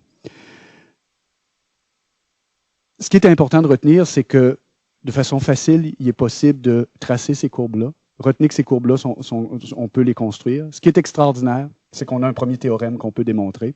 C'est qu'une fois que cette courbe-là est construite, si on le prend pour ce que j'appelle l'ordre 2, celui qu'on considère ici, on peut déterminer si une réforme, une diminution marginale du taux de taxe sur le bien I implique une réduction de la pauvreté, implique une situation pro-pauvre, c'est-à-dire où les pauvres gagnent plus.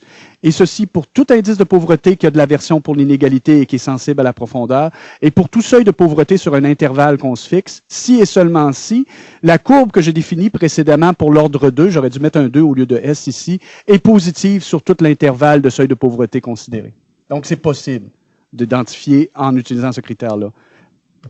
Deuxième théorème, si on veut le faire dans le cadre d'un budget équilibré, si je veux augmenter la taxe sur le bien J pour financer cette baisse-là de taxe sur le bien I, je dois comparer les deux courbes, la courbe du bien I avec la courbe du bien J. Et la courbe du bien I doit être en tout point supérieure de la courbe du bien J, et je pondère ici par un critère d'efficacité économique. Il y a des façons de traiter ce critère-là d'efficacité économique que je ne rentrerai pas là-dedans aujourd'hui. Voilà pour la partie, j'espère que j'ai pas trop assommé les gens, pour la partie modélisation mathématique. Et ça fait 1 heure que je parle, donc je vais essayer de raccourcir. 2 illustrations. On parle d'illustration et non pas d'études en profondeur. Première illustration, est-ce qu'il est possible de trouver des réformes de la fiscalité pro-pauvre sur la nourriture au Mexique? Pourquoi sur la nourriture? Parce que à l'époque de cette enquête-là, les biens alimentaires étaient exemptés de TVA au Mexique, et le gouvernement de Vicente Fox, à l'époque, songeait à imposer la taxe sur les biens alimentaires, et il se disait, c'est pas grave, avec la recette supplémentaire, on va financer des subsides sur certains biens ciblés. On va regarder, est-ce qu'on peut, dans le fond, augmenter la taxe sur un bien alimentaire, un certain bien alimentaire, et financer une baisse sur un autre bien alimentaire. La base de données, c'est ENIG, qui est Enquête nationale sur les revenus et les dépenses des ménages mexicains. C'est une enquête de micro-données, c'est-à-dire qui est faite sur les ménages. C'est représentatif au niveau national du Mexique. Ici, et c'était juste, pour ceux qui seront intéressés à voir le papier, vous aurez des plus beaux graphiques. Ici, c'était juste le graphique préliminaire qu'on s'est fait. Et on a regardé une série de bouffes, les céréales, le lait, la viande, le poisson. J'espère que je me trompe pas, je connais pas l'espagnol, les œufs, les huiles, les tubercules, ça doit être comme les carottes, si je me trompe pas, les légumes, les fruits, le sucre et le café. Prenez la courbe qui est complètement en bas, qui correspond aux fruits. Et prenez la courbe qui est complètement en haut, qui correspond au sucre. Ce que ça nous dit ici, c'est que si on subventionnait le sucre en taxant les fruits, ça ferait diminuer la pauvreté. Pas sûr que quelqu'un en santé publique serait d'accord, mais on ferait diminuer la pauvreté. C'est logique. Les riches doivent probablement avoir une alimentation qui est meilleure que les pauvres. Les fruits sont probablement hors de portée d'achat. Donc, si on les taxe, si on sert de cet argent-là pour subventionner, oublions le sucre, mais on peut en choisir un autre. On voit que les céréales peuvent être subventionnées avec cette taxe-là qu'on impose sur les fruits. On ferait diminuer la pauvreté. Ce qu'on remarque, c'est que ces courbes-là sont partout au-dessus de 0. Je dis partout, regardez comme il faut l'échelle en bas. Vous voyez des chiffres qui varient entre 0 et 3. On a normalisé les pesos ici par le seuil de pauvreté nationale, de telle sorte que si on se situe à 1, c'est une fois le seuil de pauvreté officiel mexicain, 2, c'est 2 fois le seuil de pauvreté officiel au Mexique, et 3, c'est 3 fois le seuil de pauvreté officiel au Mexique. Donc, on va assez loin dans la possibilité des seuils de pauvreté. Ce que vous voyez, c'est que toutes les courbes ici sont au-dessus de 0, ce qui signifie qu'une augmentation de taxes sur quelque bien que ce soit ici, tout seul, serait anti-pauvre, ou pas pro-pauvre en tout cas. Si cette augmentation de taxe-là est faite par un des biens qui sont les courbes le plus bas et que la recette sert à financer une diminution, pas une diminution de taxe, mais un subside instauré sur ceux qui sont plus par en haut, on pourrait faire quelque chose qui est pro-pauvre. Donc, c'est peut-être possible, ce que Vicente Fox avait en tête.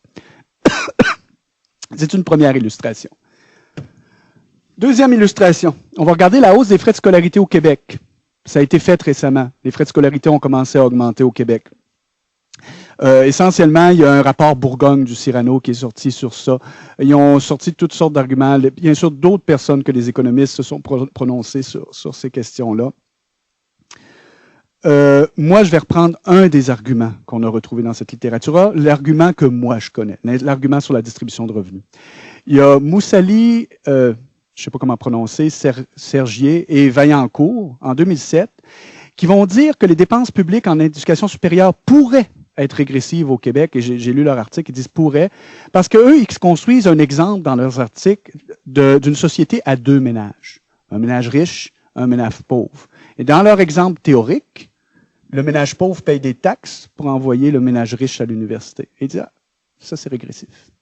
Ce qui est amusant, c'est que c'est l'article qui est cité par Lacroix et Trahan dans leur rapport Bourgogne, par mon collègue Montmarquette, et notre collègue Joseph Facal au HEC et Lachapelle, je ne suis pas sûr c'est qui, ces deux articles-là reprennent l'argument de François Vaillancourt, dans le fond, sur la régressivité, et l'incorporent dans leurs recommandations au gouvernement, sans aller plus loin dans l'analyse des données.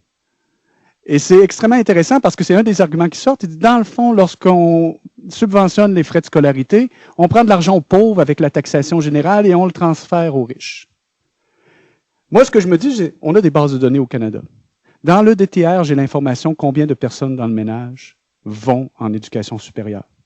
J'ai cette information-là. Peut-être des gens me taperont, je ne suis pas un spécialiste des bases de données, mais j'ai cette information-là. Je n'ai pas l'information sur quel type de programme ils fréquentent. J'ai juste l'information, est-ce qu'ils sont ou ils ne sont pas à l'université.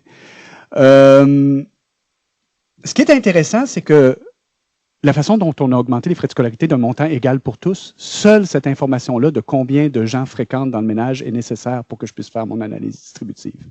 Maintenant, je veux faire une analyse dans le genre, avec cette augmentation-là des frais de scolarité, donc j'ai des ressources supplémentaires pour le gouvernement, je vais diminuer une autre taxe.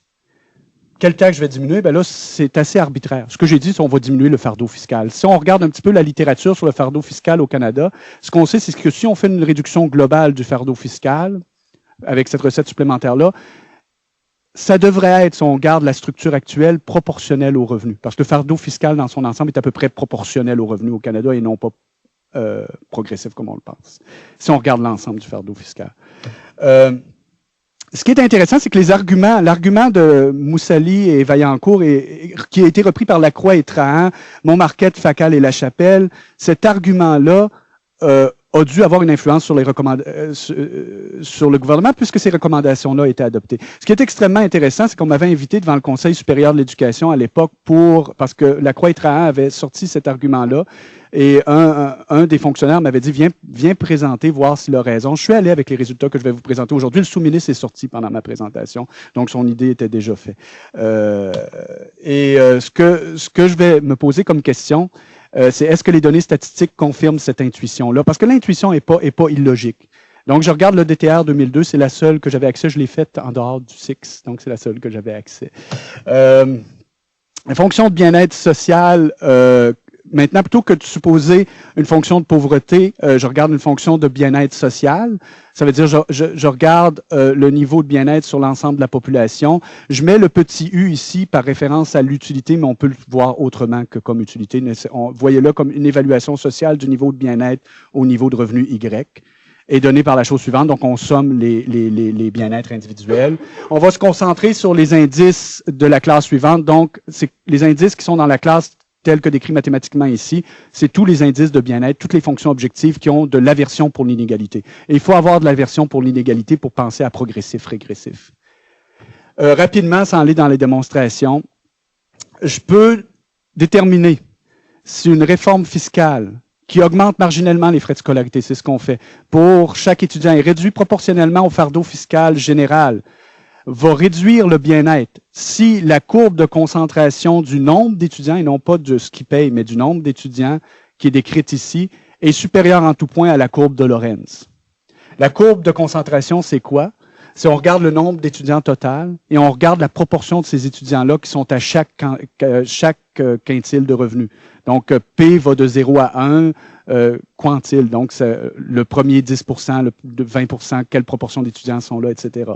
La courbe de Lorenz, c'est quoi? Ça regarde quelle est la proportion des revenus totaux qui sont détenus par les P% les plus pauvres. Et si je compare ces deux courbes-là, je peux, et je le démontre dans mon papier, analyser la réforme telle qu'elle a été faite. Un montant forfaitaire d'augmentation pour tous avec une diminution du fardeau fiscal général. Rapidement, pour mettre le contexte, les frais de scolarité au Canada sont beaucoup moins élevés au Québec que dans le reste du Canada. On regarde, j'ai mis quelques exemples. L'Ontario, d'où est-ce que je suis, c'est 6 213 à cette époque-là, comme frais de scolarité. Au Québec, c'était 2 519. L'Alberta, la Colombie-Britannique avaient des frais moyens aussi assez élevés. La Saskatchewan se rapproche du Québec, je le souligne, malgré qu'il n'est pas ici. La moyenne canadienne était de 5 000 $. Donc, le Québec est à peu près la moitié de la moyenne canadienne. Je fais les deux courbes que j'ai décrites plus tôt pour l'ensemble du Canada. Ce que je remarque, c'est que les deux courbes se croisent. Et souvenez-vous, mon théorème, ce qu'il dit, c'est si les courbes se croisent pas, je peux dire quelque chose. Si les courbes se croisent, mon théorème me permet de rien dire. Ce que je remarque, c'est la courbe de concentration, c'est la courbe en rose, c'est celle que je voudrais qu'il soit au-dessus pour dire que la réforme telle que décrite serait régressive. Elle est au-dessus au point de départ, mais elle devient en dessous par la suite, donc je ne peux rien affirmer. Donc, si je regarde l'ensemble des données pour le Canada, si la réforme était appliquée à l'ensemble du Canada, elle augmenterait le bien-être pour certains indices, mais le diminuerait pour certains autres indices. On n'est pas certain. Ça dépend de l'indice qu'on choisit. Ce que je sais, parce que j'ai un petit peu d'expérience dans ces choses-là, c'est que si on augmente l'aversion à l'inégalité dans les indices, et on a publié un article avec Stéphane Mussard cette année sur cette chose-là, on va trouver que c'est les indices qui ont le plus d'aversion pour l'inégalité qui vont dire que c'est régressif, cette chose-là. Mais c'est pas ça qui nous intéresse. Regardons maintenant la situation du Québec. C'est extraordinaire. Les courbes se coupent pas. Maintenant, je mets en garde. Il n'y a pas d'inférence statistique là-dessus. C'est possible que l'épaisseur des intervalles de confiance s'entrecoupent. En fait, on est sûr que ça s'entrecoupe tout le temps aux deux bouts. On n'a pas le choix. Théoriquement, ça va s'entrecouper, mais on espère que quelque part entre les deux, ça soit assez éloigné. Ce qui est intéressant, c'est que si on regarde ça sans tenir compte de l'inférence statistique, une augmentation des frais de scolarité au Québec et une diminution du fardeau fiscal sera une politique qui est régressive. Qu'est-ce que j'entends par régressive? Ça va faire augmenter l'inégalité pour tous les indices d'inégalité ou de bien-être social que vous pouvez construire. Il est mathématiquement impossible d'arriver au résultat de Moussali et Vaillancourt, au résultat de Lacroix et Trahan et au résultat de Montmarquette, etc., et Facal et La Chapelle. C'est impossible mathématiquement. Je dis pas qu'ils se sont trompés, ils l'ont pas fait tout simplement. Ils l'ont énoncé. Ça doit être ça. En regardant les données, ils ont tort. Ils n'ont pas raison. Bien sûr, il y a le problème de l'inférence statistique, mais au moins ce qu'on sait, c'est que si on n'est pas sûr du résultat que c'est régressif, on est certainement sûr que c'est certainement pas progressif pour tous les indices de pauvreté. Donc, conclusion, la réforme implémentée par le gouvernement va réduire le bien-être pour tous les indices de bien-être social qu'on peut imaginer qui ont de l'aversion pour l'inégalité. Il est impossible de construire un indice mathématiquement qui va dire que c'est progressif. L'argument redistributif présenté par Lacroix et Trahan et Montmarquette, Facal et La Chapelle est donc basé sur de fausses prémices. Je ne dis pas que tout le rapport est faux, mais cet argument-là est faux. J'espère que le reste n'est pas fait de la même façon. Le reste, je ne connais pas. Qu'est-ce qui explique la différence? Ben, tout simplement, c'est très, très intuitif. Qui va entrer, qui va sortir de l'université? Quand je parle de la différence, c'est entre la situation canadienne dans son ensemble et le Québec. Dans le fond, qu'on regarde les données comme il faut, au Québec, dans les plus basses tranches de revenus, il y a plus de gens qui fréquentent l'université que dans l'ensemble du Canada. Donc, c'est qui entre et qui sort lorsqu'on fait des gros changements. Parce que c'est pas un changement marginal si on passe du Québec à l'Ontario, c'est un gros changement. C'est qui entre et qui sort lorsqu'il y a des changements. Et essentiellement, il y a deux économistes de la Banque mondiale, Peter Lanyao et Martin Ravalian, qui avaient justement, pour des questions de frais de scolarité, mais en Inde, dit c'est extrêmement important de modéliser qui va arrêter de profiter du programme parce qu'il n'y aura plus les moyens lorsqu'on fait des gros changements de politique dans un article qu'ils ont publié. Moi, je fais référence à des gens qui ont travaillé en higher education, Paulson et Saint John, qui ont étudié la situation aux États-Unis puis qui montrent que des variations de frais de scolarité entre un endroit et l'autre affectent beaucoup plus les tranches inférieures du revenu que les tranches supérieures. Quand je dis affectent, ça veut dire ils sortent. Et s'ils sortent, ben, ils bénéficient plus du tout de la subvention. Et c'est ce qui explique la différence entre les deux. Et c'est tout ce que j'avais à raconter pour aujourd'hui. Je vous remercie de votre attention à Québec, à Sherbrooke et ici à Montréal.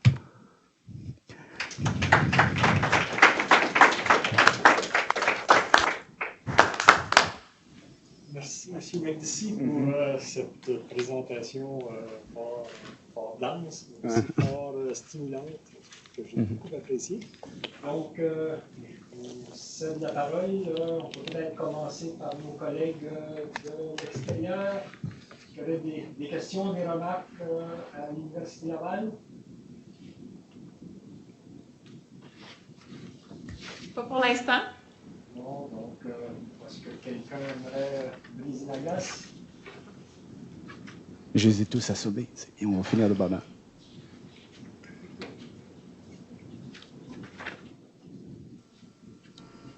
Oui, est-ce qu'on m'entend? Oui. Oui, bon. Salut, Paul. Bonjour, mon cher. J'avais une question contenant ton illustration sur la hausse des frais de scolarité au Québec. Il y a certaines personnes qui ont émis certaines critiques sur ce que, la présentation que tu avais faite à l'Université de Sherbrooke, qui disaient que finalement, la pauvreté en milieu étudiant était une pauvreté temporaire, ce qui n'était peut-être pas considéré dans ton article. Qu'est-ce que tu aurais à répondre à cette critique-là? C'est une bonne critique, hein? Si on regarde un étudiant qui vit dans les résidences universitaires, je ne suis pas convaincu que, même s'il y a peu de ressources, sa capacité à fonctionner dans la société soit aussi atteinte qu'une personne qui a exactement les mêmes ressources qui vit hors du milieu étudiant. Par contre, ce qu'on regarde ici, c'est des données d'enquête de ménage. Je peux malheureusement pas distinguer les gens qui vivent dans leur ménage d'origine des gens qui vivent seuls et qui sont considérés comme des unités d'observation. J'ai pas de réponse à ça.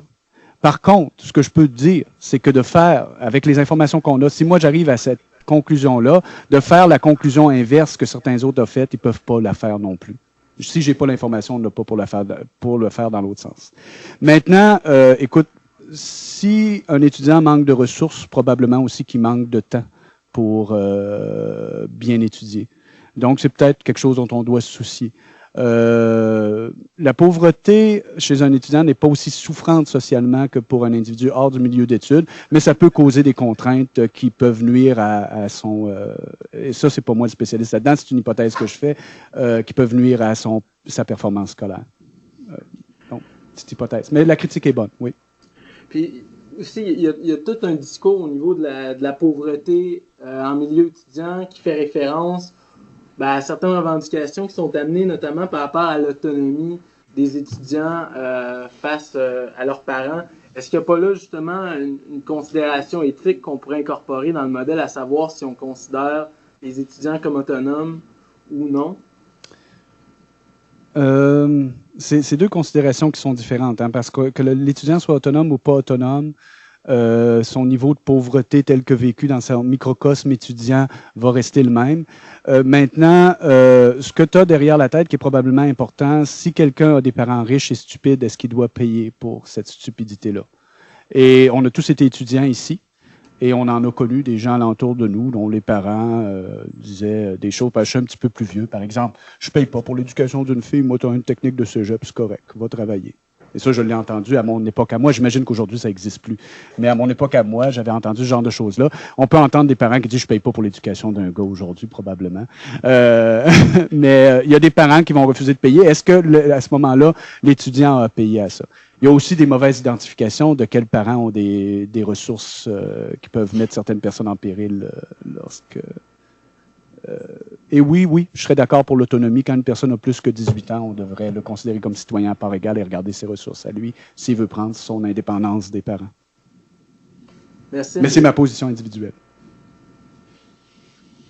Merci.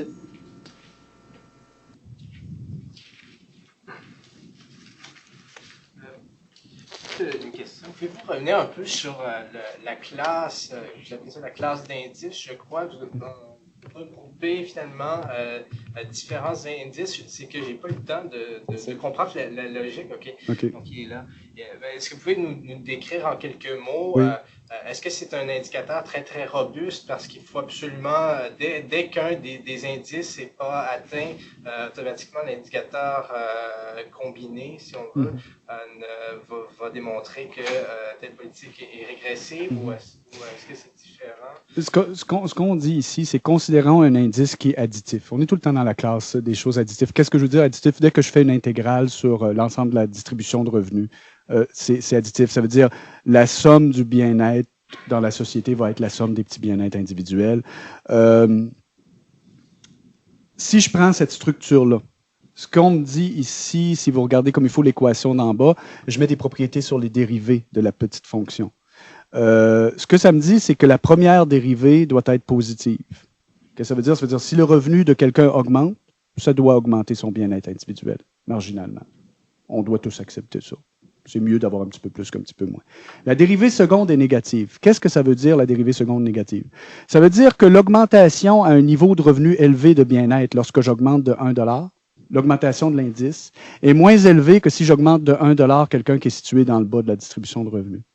Et ça incorpore le jugement d'aversion à l'inégalité parce que ça me dit que si je prends 1 $ dans le haut, il y a une diminution de bien-être là qui est moins importante que l'augmentation de bien-être que je vais procurer avec ce dollar-là que j'ai pris dans le haut et que je suis allé mettre dans le bas de la distribution de revenus. Donc, si je fais des transferts qu'on appelle progressifs, je prends aux plus riches puis je donne aux plus pauvres, tous les indices qui vont respecter cette structure minimale-là vont dire que c'est bien. Et cette structure minimale-là, c'est ce qu'on appelle l'aversion à l'inégalité. Si on n'a pas cette structure-là de la dérivée seconde qui est positive, qui est négative, on n'a pas l'aversion à l'inégalité. Si là, on est dans la classe d'indices additifs. Maintenant, si on veut une classe d'indices plus générale, qui n'est pas additive, on demande la S-concavité. Et là, question sur des... Si on prend des vecteurs de revenus et on les transforme par des matrices bistochastiques, est-ce que c'est bon ou pas bon? Mais on ne rentrera pas là-dedans. Mais mathématiquement, c'est sensiblement la même chose. Est-ce que ça convient comme réponse ou j'étais encore... Non, c'est vérifié un peu. OK. En fait, ce que ça dit, c'est que tous les indices qui vont avoir de l'aversion à l'inégalité, s'ils sont additifs, auront cette structure-là ici. Toute la gang. Aucun n'aura pas cette structure-là. Donc, quand on arrive à une conclusion, c'est vrai pour tout ce qu'on peut imaginer comme nouvel indice. C'est pas possible de construire un indice qui n'aura pas ces propriétés-là. Oui, madame. Moi, j'ai une question encore par rapport aux étudiants. Je trouve que les étudiants, c'est une population particulière parce que leur pauvreté est individuelle, mais est souvent liée à celle du gouvernement, dans le sens qu'on reçoit des prêts du gouvernement qui temporairement sont une dette, mais qui éventuellement vont revenir à la société. Puis, même chose aussi pour le potentiel de l'étudiant qui, après ses études, va travailler, donc va donner plus à la société. Je me demandais si dans vos modèles économiques, il est possible de considérer l'étudiant dans une perspective sociétale. Écoute, ce qu'on a fait ici, premièrement, je ne considère pas les prêts étudiants. Je n'ai pas considéré aussi les possibilités que les augmentations de frais de scolarité peuvent être compensées par des augmentations de prêts étudiants, qui peut être une solution possible. J'ai juste, puis j'ai bien appelé ça une illustration, j'ai répondu à un des points qui a été soulevé dans les rapports que j'ai lus. Écoute, si le fait d'être éduqué permet d'être plus fonctionnel sur le marché du travail, on pourrait avoir une position éthique qui dit on ne doit pas subventionner ça. La personne va retirer les bénéfices de son éducation qu'elle est en train d'acquérir dans le futur, et comme elle va retirer les bénéfices dans le futur, elle va faire ça comme n'importe quel investissement, et on n'a pas à le subventionner, elle a juste à emprunter, payer son investissement et avoir les retours sur son investissement. Ça, c'est si on suppose que le bénéfice de l'éducation d'un individu est strictement individuel, ça veut dire ne va rapporter qu'à cet individu-là sur le marché du travail pour produire plus de biens. Si on suppose qu'il y a ce qu'on dit comme nous, les économistes, des effets externes, ça veut dire le fait que moi, je suis plus instruit, ça m'augmente mes revenus, mais ça me permet aussi, en discutant avec les gens alentours, en faisant des choses, d'augmenter aussi la satisfaction ou le bien-être de ma collectivité alentour. À ce moment-là, oui, il y a une place dans l'analyse économique standard pour prendre ça en compte et justifier des subventions. C'est pas ce que vous avez fait. C'est pas ce que j'ai fait ici. Moi, j'ai regardé juste l'impact redistributif. J'ai même pas posé la question, j'ai même pas posé la question éthique, est-ce que l'individu devrait lui-même, je me suis pas attardé à ça. J'ai juste regardé le changement qu'on fait, est-ce que ça augmente ou ça diminue l'inégalité, c'est tout. J'ai pas adressé cette question-là. Je suis pas économiste du tout, donc il y a peut-être des bouts là, que j'ai pas compris, mais je me demandais si on prend un contexte de rareté d'allocation et que dans votre système, vous dites que les bien-être sont additifs. Comment alors est-ce qu'on peut rester Pareto optimal? Ce qu'on a fait ici, on tient compte de la rareté parce qu'on le fait dans le cadre d'un budget équilibré. Les ressources restent exactement les mêmes. On dit, j'augmente les frais de scolarité et avec ça, je diminue la taxation générale. Donc, le budget public reste inchangé et on est dans un cadre où la rareté est respectée. S'il y avait une rareté initiale, elle est restée exactement la même rareté. Mais est-ce que ça répond à ta question? Non, je pense que je n'ai pas répondu d'après. Le bien-être, Quand je somme le bien-être, écoute, s'il n'y avait pas de rareté, il n'y a pas de solution à ça. La sommation du bien-être, tu y vas à l'infini. Tu augmentes le bien-être de tout le monde. La rareté, dès qu'on fait un programme où est-ce qu'on dit on essaye de trouver une amélioration de ce niveau-là, d'une fonction comme ça veut dire qu'on suppose qu'il y a des limites. Sinon, ça vaut même... L'analyse, on la jette au complet. S'il n'y a pas de rareté, on s'en fiche, là. Je veux dire, il n'y a pas de question. Tout le monde est... on est au paradis. Il n'y a pas de problème. Non, mais c'est sûr, mais ça veut dire que on fait plus d'économie. Quand on est dans un contexte additif, à chaque fois qu'on va améliorer le bien-être, puis je suis pas... je suis tout à fait pour qu'on diminue la pauvreté, là. Mais à chaque fois qu'on va augmenter le bien-être dans un système de rareté, on va inévitablement, à un moment donné, diminuer le bien-être en haut. Comment est-ce qu'on... Ah, OK, je comprends ta question. Est-ce que je comprends maintenant ta question.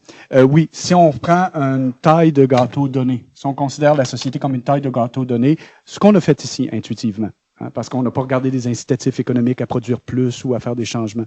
Si la taille du gâteau est fixe, si j'augmente le bien-être d'un individu, nécessairement, je diminue celui d'un autre. Et quand j'ai dit c'est additif, je ne suis pas en train de dire j'augmente tout le monde en même temps. Je dis, étant donné que ça somme, je décris de la façon dont ça somme individu par individu à différents niveaux de revenus, et j'utilise cette propriété mathématique-là pour regarder quand j'en enlève un peu à quelqu'un, puis que j'en donne à un autre, est-ce que ça augmente cette somme-là ou ça la diminue? Okay? Et c'est essentiellement, je suis dans un contexte de rareté là, quand je fais ce genre d'exercice-là. Et s'il n'y a pas de rareté, c'est extraordinaire. Je veux dire, il y a été une époque dans les années 70 où certaines personnes qui comprenaient mal l'économie keynésienne disaient on n'est plus dans l'économie de la rareté, on est dans une économie d'abondance.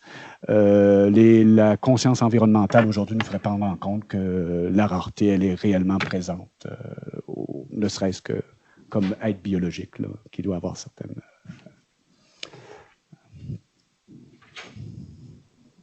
Peut-être une question sur les données. Oui. Vous avez utilisé le DTR. Oui. Est-ce qu'on peut imaginer peut-être Des meilleures données? De Oui. meilleures données, est-ce qu'il y en a ailleurs? Oui, je pense que Ross Finney a des meilleures données que ça, OK. avec son programme MESA. D'ailleurs, j'ai parlé avec lui, puis comme il est un de mes collègues en même temps d'être à StatCan, il m'a offert d'aller voir ces données-là. Il faudrait que je trouve le temps étant l'argent pour payer un assistant pour y aller. Et ça serait peut-être intéressant de regarder d'autres données. Le DTR, puis je l'ai stipulé, n'est pas la base de données parfaite pour répondre à cette question-là, mais c'est une base de données, comme je voulais faire une analyse d'impact distributive, il faut regarder la distribution de revenus dans l'ensemble de la société, et c'était cette base de données-là qui me permettait d'avoir quelque chose de représentatif au niveau national de la distribution de revenus. Est-ce qu'il y a des données de recensement? Ça serait intéressant. Parce que maintenant, je vais faire une petite plug, maintenant on offre l'accès aux fichiers analytiques des données des recensements canadiens, c'est-à-dire le 20%, donc le questionnaire long, avec la possibilité de reconstituer les familles économiques, les familles de recensement, les ménages. Oui, ça serait intéressant. Ça serait intéressant. Voilà, et avec la possibilité de voir l'évolution dans le temps. Avec les données de recensement que je n'ai jamais touchées, je sais que dans plusieurs pays, on peut faire des choses extraordinaires, notamment, si je regarde mon co-auteur à la Banque mondiale, fait beaucoup d'analyses qu'on appelle de poverty maps, comment est-ce que la pauvreté est distribuée géographiquement. Et souvent, les données d'enquête individuelles sont pas, il n'y a pas suffisamment d'observations pour faire ce genre de découpage-là. Probablement que pour cette question-là de frais de scolarité, les données de recensement, pour la même raison, aura plus de s'il y a des étudiants qui sont intéressés à faire des mémoires ou des thèses. On ira parler de ça à l'Université d'Ottawa. Ils ne sont pas présents, malheureusement. Merci d'Ottawa, fait pas partie du réseau sexe. L'autre chose, c'est une autre discussion, c'est par rapport à ce qu'on entend dire sur le evidence-based decision making. J'imagine que vous avez aussi beaucoup de commentaires à faire sur ça. Est-ce que vraiment la prise de décision se fait sur la base de données probantes? Je ne sais pas. Je ne sais pas. Je ne me prononcerai pas là-dessus. C'est essentiellement politique et c'est pas mon rôle. Oui, moi, j'ai une question un peu liée à ça. C'est évidemment, vous avez fait carrière dans les analyses qui sont supposées informer la politique. Est-ce que j'avais l'impression de ce que vous avez dit que c'est pas très, qu'il y a peut-être, c'est pas très facile, parce que moi j'avais l'impression que vous dites qu'on peut vraiment analyser quel va être l'impact sur la pauvreté de n'importe quel changement de politique, d'impôts, etc. On peut l'analyser, oui. Mais est-ce qu'on peut analyser jusqu'à manière d'être vraiment capable de prendre les bonnes décisions en termes de politique qui vont vraiment informer la société et puis dans les politiciens pour... Oui, on peut le faire. Maintenant, il faut faire attention. Quand on parle de la bonne décision, bonne étant liée à notre définition de ce qui est bon ou pas bon. Bon, ici, on a donné une certaine définition. J'ai incorporé certains jugements éthiques. Je suis allé rapidement. J'ai dit qu'il faut tenir compte de l'aversion à l'inégalité. Peut-être qu'il ne faut pas en tenir compte. C'est une position que j'ai prise au point de départ. Mais on peut faire des menus. Moi, comment je vois ça, c'est que si on regarde, parce que je ne suis pas allé dans les détails, mais tous ces articles-là, on propose pour différentes... Parce que ici, j'ai regardé la classe qui a de l'aversion pour l'inégalité parce que c'est ce qui est généralement accepté. On aime moins l'inégalité. Mais on peut regarder des jugements éthiques qui sont un petit peu plus tordus et complexes. Ce qu'on peut faire avec les genres de méthodes qu'on propose, c'est faire des menus. Si tu es dans telle classe d'indice, tel genre de politique serait bonne. Si dans telle autre classe, tel genre de politique serait bonne. Et à ce moment-là, c'est au décideur public de piger dans le menu ce qui lui convient et ce qu'il croit représenter le mandat qu'on lui a confié. C'est sûr que quand je parle d'aversion à l'inégalité, je ne crois pas que ça soit la chose qui est extrêmement importante lorsqu'on élit des gouvernements conservateurs ou des gouvernements teintés par l'ADQ ou des choses comme ça. C'est moins important. Est-ce que c'est mauvais? Non. C'est une position éthique qui est différente de la mienne. C'est tout. Mais si c'est ce que la population désire, c'est ce qu'elle désire. On est en démocratie. souhaitiez pas de questions sur la première partie, mais j'en ai une quand même sur les liens entre cette première partie et ce que vous présentez. OK. En fait, la première partie, peut-être j'ai été vite là-dessus. La première partie, je voulais me positionner, comme j'ai dit, dans un contexte où je regarde les capacités des gens de fonctionner en société. Et c'est vrai que j'ai été un petit peu rapide. Donc, ce que j'ai regardé essentiellement, c'est les ressources qui sont à leur disposition. C'est vrai que je passais un petit peu par-dessus les informations. Dans les bases de données, je peux pas répondre à qui est handicapé, qui est pas handicapé, donc je peux pas faire les différences entre individus pour ça. Par contre, j'ai fait les différences entre individus selon leur région de résidence, quels sont les vecteurs de prix auxquels ils font face, donc je tiens compte des différences de ressources. Je tiens compte des différences entre individus selon la structure de ménage, donc avec les ressources, qu'est-ce qu'ils peuvent faire. Si on était allé dans les détails, c'est comme ça que je tiens compte dans le fond, de la capacité à fonctionner. C'est sûr que si j'aborde la question de hausse de frais de scolarité universitaire, dans cette perspective-là, ce que j'ai fait est très, très, très, très restrictif parce qu'on regarde aujourd'hui sur la distribution de revenus seulement aujourd'hui, quel est l'impact. Si on se met dans une approche de capacité, le fait de former les gens augmente leur capacité à fonctionner en société. C'est un des droits que les gens ont d'avoir une formation. Et ici, j'analyse même pas le bénéfice de l'éducation que les gens retirent. Je fais juste l'analyse distributive comme si c'était un bien de consommation qui était consommé aujourd'hui et pas dans le futur. Et pour faire une analyse complète, oui, je devrais aller beaucoup plus loin là-dedans. La première partie, pour moi, c'était celle des théories de justice sociale. OK, oui, mais c'est ça que je parlais. J'ai dit, dans ces théories-là, ce que j'ai choisi, c'est de me positionner dans la théorie de Sen sur les capacités, donc des ressources qui sont mises à la disposition des individus. Et non, ce que j'ai dit, c'est que je regarde pas les ressources seules, mais les ressources transformées en capacité de choisir parmi différents modes de fonctionnement sociaux. Dans ces modes-là, si on regarde la taxation indirecte, là, je regarde des choix de consommation. Les modes de fonctionnement social sont beaucoup plus larges. Hein. Là, c'est sûr, je pourrais analyser d'autres problèmes que ça. Par exemple, la participation à la société, c'est pas ce que je fais ici.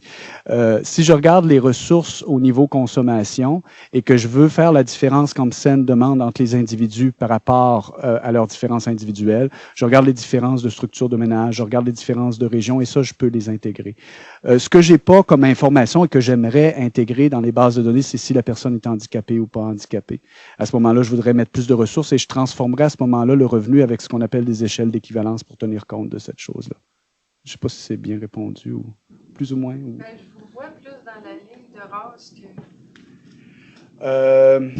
Peut-être. Mais vous avez... Peut-être. Partez d'un point de vue utilitariste quand vous considérez chaque satisfaction individuelle comme additive?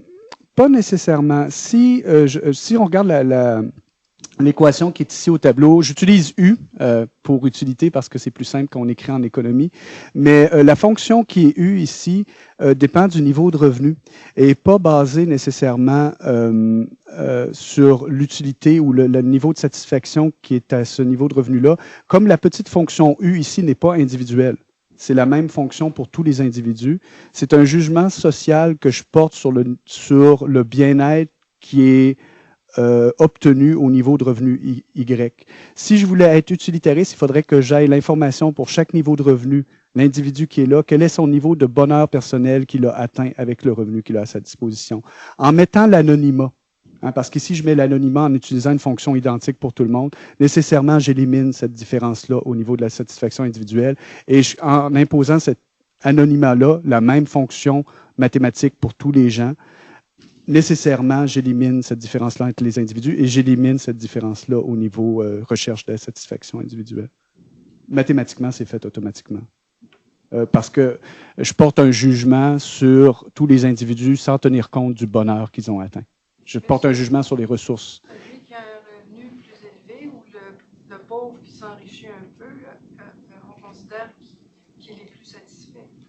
On considère que tout le monde dont le revenu augmente est plus satisfait. Et ça, je crois que Sen et Rawls sont d'accord avec ça. Ce qui est extrêmement important, c'est tout simplement, c'est impossible de faire de l'utilitarisme, parce qu'il faudrait savoir le niveau de satisfaction des individus, tout simplement. Là où on en fait, où on commet le péché, puis j'ai passé un petit peu outre ça, c'est lorsqu'on regarde les consommations individuelles et les choix de consommation. indirectement, on regarde la façon dont la consommation est structurée, les choix individuels, et ça, indirectement, ça nous ramène à l'utilitarisme. On pêche un peu en faisant ça.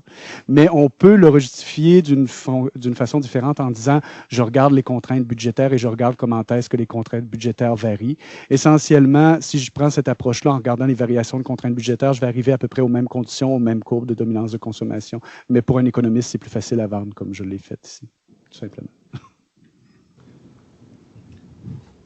Nous avons une question à Québec. Est-ce Oui. que vous nous entendez? Oui, je vous entends. D'accord. Mais la question vient de moi, Paul. Alors, tu jugeras de si ça convient de répondre ou pas, parce que je suis complètement hors du domaine. J'ai suivi tes propos avec beaucoup d'intérêt, par contre, et je pousse sur ce que la dame que je n'ai pas vue tout à l'heure a soulevé comme question. Je pense que ça va peut-être dans le même sens. Autrement dit, c'est pas clair. Ce que j'ai compris au début, là, dans tes fondements là, que tu exposais au début, c'est qu'à quelque part, tu as pris deux points de vue un peu dichotomiques de l'efficacité économique puis de la justice sociale que tu as essayé de combiner ensemble pour créer une nouvelle modélisation qui tenait compte de plusieurs facteurs qui étaient plus nuancés finalement. Ce qui n'est pas clair pour moi, je ne sais pas si tu peux répondre à cette question-là, c'est que dans ta modélisation mathématique, où on retrouve, dans tes formulations mathématiques, où on retrouve ces nuances-là que tu amènes par signe ou par les auteurs plus contemporains à toi? Écoute, tu peux nous montrer exactement? Oui, écoute, la nuance, et je vais répéter exactement la même chose, la nuance, il y a beaucoup de choses que je ne tiens pas en compte. Toute la partie où j'ai parlé de procédure ou de conséquences,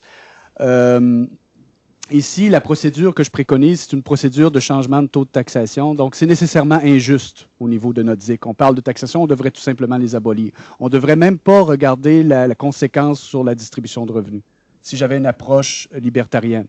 Donc, cette approche-là est complètement à rejeter de ce que je fais ici. Ce n'est pas mon approche.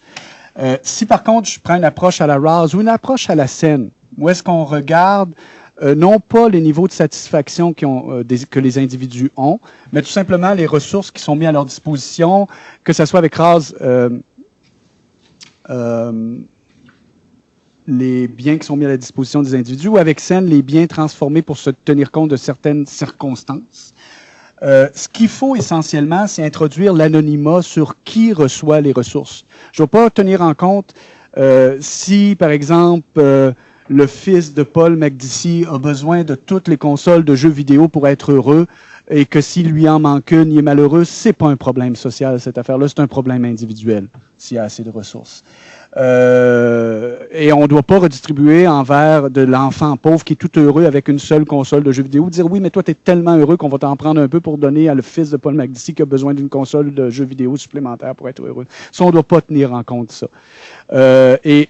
Mathématiquement, j'élimine ces différences-là entre individus, et je répète, c'est probablement pas clair, en utilisant dans mes fonctions additives des fonctions qui évaluent, que ce soit ici le niveau de bien-être individuel ou un petit peu avant le niveau de pauvreté, cette fonction-là est identique pour tout le monde. La fonction mathématique est la même. Ce qui varie, c'est le niveau de revenu. Puis en utilisant une fonction mathématique qui est la même, quelle que soit la personne, j'élimine, je responsabilise l'individu au niveau de l'atteinte du bonheur personnel ou de la satisfaction. C'est pas mon objectif. Parce que j'ai introduit l'anonymat dans ma façon d'étudier cette chose-là. Et on n'a pas le choix. Quand on va avec des données statistiques, on a nécessairement l'anonymat. Je ne sais pas c'est qui les a reçus, s'il est content ou pas content. Donc, c'est une position que je préconise, mais c'est une position que j'ai pas le choix d'adopter avec les bases de données. Si j'allais dans les rapports d'impôts individuels avec les noms des individus, je pense pas qu'on me laisserait faire ça et personne ne ferait ça. Et de toute façon, c'est pas ce qu'on souhaite faire non plus. Est-ce que je réponds à ta question, cher professeur McDicey? Oui, mais on se reprendra autour d'une bière pour la compléter. OK.